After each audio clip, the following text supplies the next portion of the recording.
정상이네 얘기했잖아요. 됐으니까 자 이러면 안 되죠. 예, 여러분 안녕하세요. 신경외과 전문의 이동엽입니다.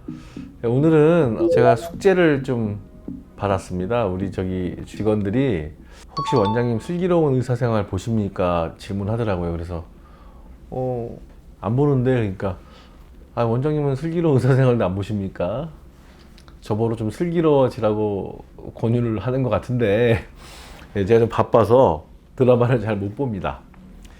지금 들어보니까 이게 슬기로운 의사생활 시즌 2더라고요.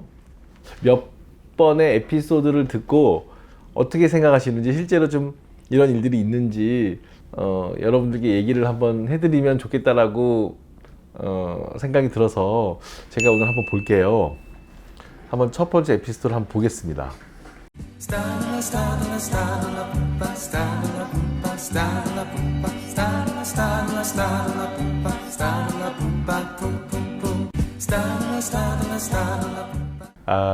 잘 봤습니다.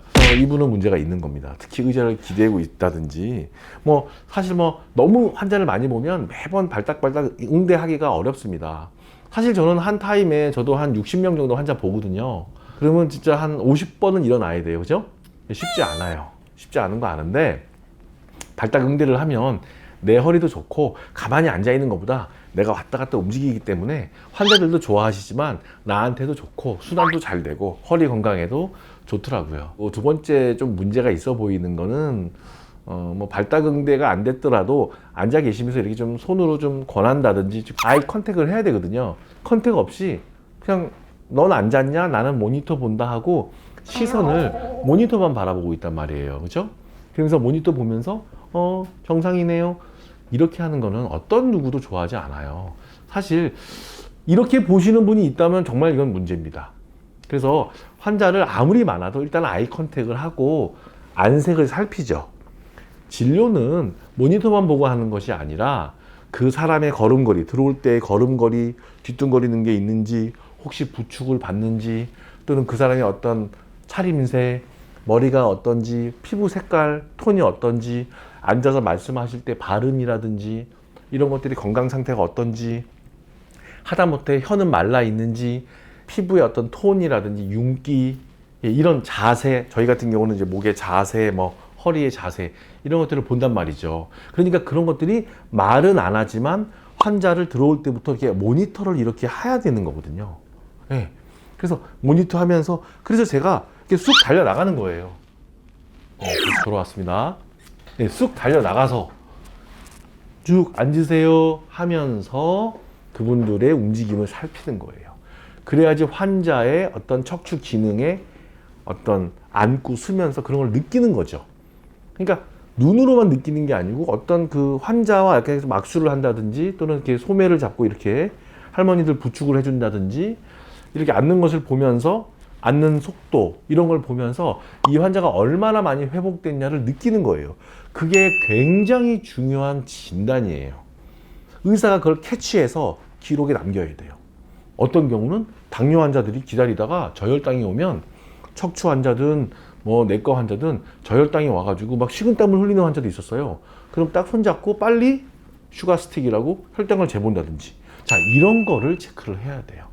그러니까 모니터만 보고 환자를 보는 거는 제가 봤을 때는 그냥 환자가 그냥 현장 진료가 아닌 거예요. 현장 진료는 환자를 만지는 건데, 이런 분들은 그냥 원격 진료인 거죠. 환자는 앞에서 바로 자기 1m 앞에 앉아 있지만 모니터만 보는 진료는 원격 진료나 다름이 없어요.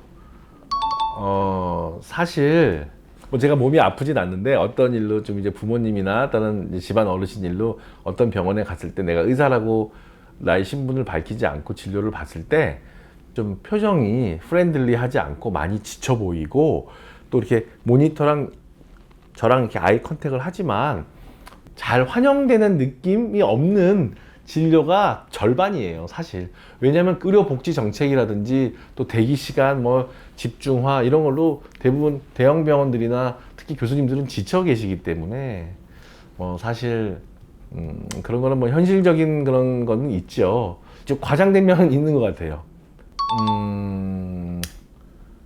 안 하고 나온 적도 있었는데요. 뭐 아이를 데리고 뭐 치과나 이비인후과나 뭐 소아과 갈 때는 그래서 죄송한데 그냥 제가 신경외과 의사라는 걸 밝혀요. 이 소통을 잘 하기 위해서도 그렇고 좀 잘 봐달라는 뜻도 있어서 아유 안녕하세요 원장님 저는 신경외과인데요. 야 저희 애가 좀 감기가 있어서 왔어요. 뭐 이렇게 얘기를 한 적은 있죠. 그러니까 뭐 저도 속물이죠. 속물인데 어쨌든 그래도요 거꾸로 그래서 의사는 이분들이 무슨 일을 하는 거냐에 따라서 좀 예, 그런 것도 봐요. 사실 어쩔 수 없어요. 이 환자가 그냥 딱 와서 자기 증상만 딱 얘기하는데 왜 이렇게 제대로 안 봐줘? 이거보다는 환자의 증상 이야기도 중요하지만 아 원장님 저는 사실 여기 뭐 예를 들어서 저희 병원 근처에 예술의 전당에서 이 바이올린을 하는 사람인데요. 아 목이 좀 아파요. 이러면 의사인 입장에서 그 환자한테 다가가기가 좋아요. 여러분들 이렇게 자기를 탈탈 털어서 진료를 보라는 건 아니지만 뭐 오늘도 그런 환자가 왔는데 아유 원장님 사실 저는 이 건너편에 그 요리집의 주방장이에요. 근데 허리가 좀 아픈데 뭘 이렇게 어떤 기름통을 좀 들다가 허리가 이렇게 좀 아팠습니다. 이렇게 얘기하면 그 잠깐이지만 아 이분이 이런 직업에 이 근처에 분이시고 이런 에피소드가 있어서 오셨구나라고 의사인 입장에서도 알기 때문에 좀 뭐 시시콜콜 얘기할 필요 없이 딱 간단하게 그렇게 얘기해 주시면 오히려 의사도 응대가 잘 돼요. 아 그래서 이 에피소드는 이 정도로 마무리하면 될 것 같고 사실 뭐 너무 처음 부분 얘기만 했는데 이 선생님 같은 경우에 뭐 말을 중간에 좀 끊죠. 그쵸? 말을 뭐 이렇게 반말하듯이 뭐 정상이네? 얘기했잖아요?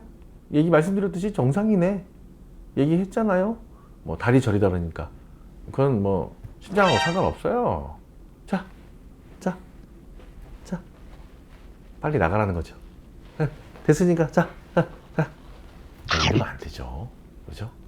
핸드폰 무음 처리 안 돼서 환자랑 대화도 안 끝났는데 전화를 탁 받아. 응급 상황이면 받아야죠. 그런데 제가 보니까 근데 이 상황에서는 응급 통화인 거는 같아요. 보니까 응급실에서 뭐 환자 콜이 온 거는 같아요. 제가 잠깐 봤는데 뭐 제가 두서없이 뭐 이 드라마를 평가를 또 할 수는 없습니다. 하지만 저희 경험과 또 보통 의사들과의 관계에서 어떻게 하면 슬기롭게 의사 생활하고 어떻게 하면 슬기롭게 환자 생활을 해야 되는지 예, 이 드라마가 좋은 것 같아요. 어떻게 하면 슬기로운 의사 생활을 할 수 있는지 의사가 봐야 될 드라마이기도 하지만 어떻게 하면 슬기로운 환자 생활을 해야 되는지도 조금 알려주는 것 같아요. 제가 여러분들께 이런 별로 슬기롭지 못한 이야기를 전했지만 여러분들은 충분히 슬기롭게 서로 잘 화합해서 병을 잘 정복하고 이겨나가서 건강한 척추 생활 또 슬기로운 생활 하시기를 기원드립니다. 감사합니다.